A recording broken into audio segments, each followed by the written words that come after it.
పక్ష హోదా ఇస్తేనే నేను అసెంబ్లీకి వస్తాను, నన్ను ముందు కూర్చోబెడితేనే వస్తాను, లేదంటే నాకు ఈ విధంగా సత్కారాలు చేస్తేనే వస్తాను. ఏంటిది చిన్నపిల్లలా? సో జగన్మోహన్ రెడ్డికి అంత కూడా తెలియదా? ఒక ముఖ్యమంత్రిగా 5 సంవత్సరాలు పనిచేశారు. సో ఎట్లా ఉంటుంది, రూల్స్ ఎట్లా ఉంటుంది, రూల్ బుక్ ఎట్లా ఉంటుంది, ఇవి కూడా తెలియకుండా అసలు ఏ విధంగా మాట్లాడుతున్నారనే చర్చ జరుగుతూ ఉంది.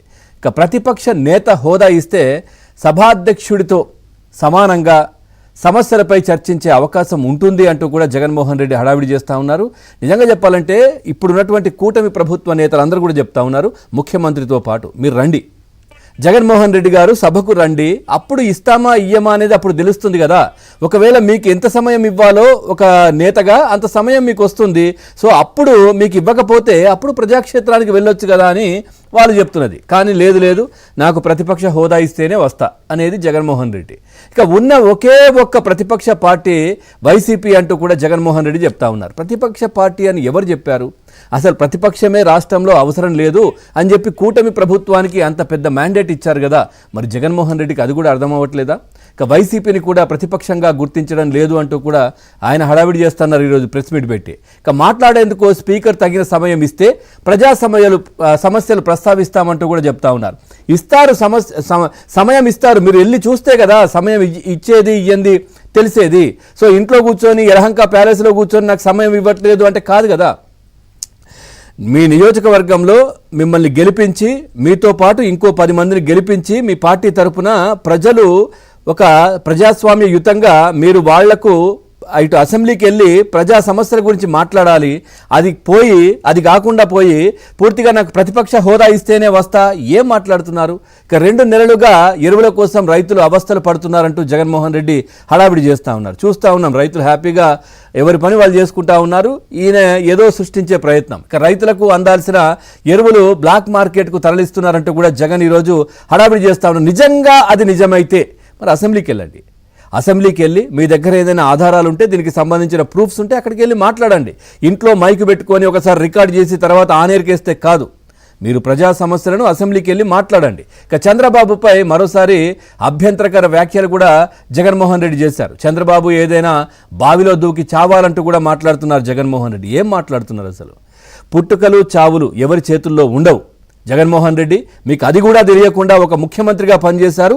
అదే ఈ రాష్ట్రానికి ఈ ప్రజలు మాట్లాడుకునేది ఏంటంటే అది మా దౌర్భాగ్యం అనుకోకుండా ఆ విధంగా జగన్మోహన్ రెడ్డి ముఖ్యమంత్రి అయ్యారు అంటూ కూడా ప్రజలు మాట్లాడుకుంటున్నారు. ఎందుకంటే 5 సంవత్సరాలు ఏ విధమైనటువంటి పరిపాలన, ఏ విధమైనటువంటి ఇబ్బందులు రాష్ట్రంలో మీరు చూపించారో అందరూ చూశారు. సో ఇప్పుడు లిక్కర్ పైన కూడా కేసులు నడుస్తూ ఉన్నాయి. లిక్కర్ పైన దాదాపుగా 30,000 మంది మరణానికి కారణం మీరయ్యారు. ఆ కల్తీ మద్యం, ఆ విషాన్ని దాగించి అంతమంది ప్రాణాలు పోగొట్టుకోవడానికి కారణమయ్యారు. ఇంకా ఇప్పటికీ చావుల గురించి, బతుకుల గురించి మీరు మాట్లాడుతున్నారు. సో ఎవరి చావులు, ఎవరి పుట్టుకలు ఎవరి చేతుల్లో ఉండవు. సో అది తెలుసుకొని మాట్లాడాలి. ఒకరి గురించి ఆ విధంగా మాట్లాడొద్దు అనేటటువంటిది కూడా జగన్మోహన్ రెడ్డికి లేదు అంటే నిజంగా ఏం మాట్లాడుతున్నారో తెలియదు. ఆయనే కాదు, ఆయనకు సంబంధించినటువంటి చాలామంది నేతలు కూడా, అంటే గొప్ప గొప్ప మాటలు మాట్లాడేటటువంటి వ్యక్తులు కూడా ఈ మధ్యకాలంలో దీని గురించి మాట్లాడుతూ ఉన్నారు. ఒకసారి వాళ్ళు ఈ అసెంబ్లీకి జగన్మోహన్ రెడ్డి ఎందుకు రావట్లేదు అనే అంశానికి సంబంధించి మాట్లాడుతున్నారు. ఒకసారి మనం వినిపించే ప్రయత్నం చేద్దాం. సో ముందుగా ఏదైతే దీనికి సంబంధించి మన అంబటి ఏం మాట్లాడుతున్నారో చూద్దాం. ఆయన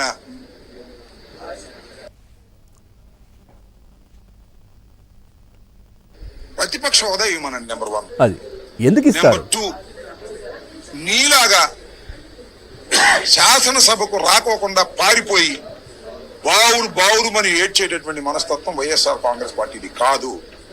ధైర్యంగా మొట్టమొదటి రోజే చెప్పాం. ఎవరు పారిపోయారు అని? మీరు పారిపోతున్నది. ప్రతిపక్ష హోదా ఇస్తే వస్తామని చెప్పాం. ఇవ్వచ్చుగా, ఏం కాదన్నారు. ప్రతిపక్ష హోదా ఇవ్వడంట. అది చెప్తాడే, ఎన్నికలకు రండి అని పులివెందుల్లో ఎన్నికలకు వెళ్తే గుర్తించుకున్నాడు పోలీసుల చేత పెట్టి. ఇవాళ కూడా రండి అని మాట్లాడే అవకాశం పడేవాడు. నీ బుద్ధి మాకు తెలుసు. నీకు దమ్ముంటే ప్రతిపక్ష హోదా ఇవ్వు. నీలాగా బావురు సిద్ధంగా లేవు. అసెంబ్లీలో ఇప్పుడైనా ఫేస్ చేస్తాం. కానీ నువ్వు తప్పు చేస్తున్నావు అనేది చెప్పేందుకే మేము బాయ్కాట్ చేశాం. అసెంబ్లీకి వస్తాడు జగన్మోహన్ రెడ్డి గారు. అసెంబ్లీకి వస్తాడు, ఎప్పుడు ముఖ్యమంత్రిగానే వస్తాడు, గుర్తుపెట్టుకోమని కూడా చెప్తాను. ఇప్పుడు రమ్మనండి, వచ్చి మాట్లాడమనండి. ఎందుకు పొద్దుపోని మాటలు ఇది ఇవన్నీ కూడా? సజ్జల ఎందువల్ల మళ్ళీ చెప్తాను, నీకు ధైర్యం ఉంటే ప్రతిపక్ష హోదా ఇవ్వు, వచ్చేస్తా. ధైర్యం దేనికి? దానికి ప్రజలు ఇవ్వలేదు. ఆటోమేటిక్ ఫైల్ చేస్తే సరిపోతుంది, ఇమ్మీడియట్ వస్తారు, ఎట్లుంటుందో ఆ గొంతుకు వినిపిస్తారు. అబ్బా. లేదా ప్రజాక్షేత్రంలో ఎలాగో చేస్తున్నారు. అసలు అవి ఎక్కడలా జగన్మోహన్ రెడ్డి గారు పెడుతున్న ప్రెస్ కాన్ఫరెన్స్ లో ఆయన వేస్తున్న ప్రశ్నలకు నువ్వు సమాధానం ఇవ్వలేక బూతులకు లంఘించుకుంటావు. కాదు, ఇంట్లో కూర్చొని మాట్లాడితే దానికి ముఖ్యమంత్రి ఇక్కడ సమాధానం ఎందుకు చెప్పాలి? ఇక్కడ న్యాయబద్ధంగా ప్రజాస్వామ్యయుతంగా అసెంబ్లీ నడుస్తూ ఉంటే అక్కడికి వచ్చి మాట్లాడాలి, కానీ ఇంట్లో కూర్చొని ప్రెస్ మీట్ పెడతారంట, దానికి ముఖ్యమంత్రి గారు సమాధానం చెప్పాలంట. ఏం మాట్లాడుతున్నారో కూడా తెలియదు. నీ అనుకుంటే గణం, నీ మాఫియా గణం ఉంది కదా, మీరందరూ మీ ఇక నాయకులు. మాఫియాల గురించి మీరే మాట్లాడాలి. సో వాటికే ఆన్సర్ ఇవ్వలేకున్నారు. నువ్వు నెలకు ఒకసారి పెన్షన్ ఇంకోటని ఓ మైక్ పెట్టుకొని, లేదా పక్కనే ఊరు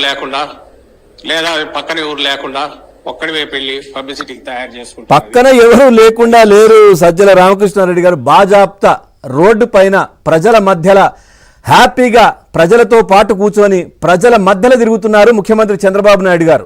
జగన్మోహన్ రెడ్డి లాగా పరదాల చాటున తిరిగే ముఖ్యమంత్రి చంద్రబాబు నాయుడు కాదు. ఇప్పుడు ప్రజలందరూ చూస్తా ఉన్నారు, నిరంతరం ప్రజాక్షేత్రంలో ప్రజల ఇళ్ల దగ్గర ప్రజలతోనే ఉన్నటువంటి ప్రభుత్వం ఇప్పుడు కూటమి ప్రభుత్వం.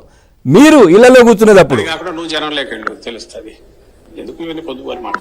నీకు కానీ మీ నాయనకు కానీ ఎవరైనా అభిమానులను ఉంటే కదా, ప్రేమించే వాళ్ళు ఎవరైనా ఉంటే కదా, అభిమానులు వేల కొద్ది తరలి వస్తే అది ఎట్లుంటుంది అనేది తెలుస్తుంది. అది ఎట్లుంటుంది అనేది తెలియాలి అని అంటే పాతవి గతంలో జరిగినటువంటి, అంటే మీరు అక్రమంగా అరెస్ట్ చేసిన తర్వాత రిలీజ్ అయిన తర్వాత బయటకు వచ్చిన తర్వాత 14 కిలోమీటర్ అంటే 200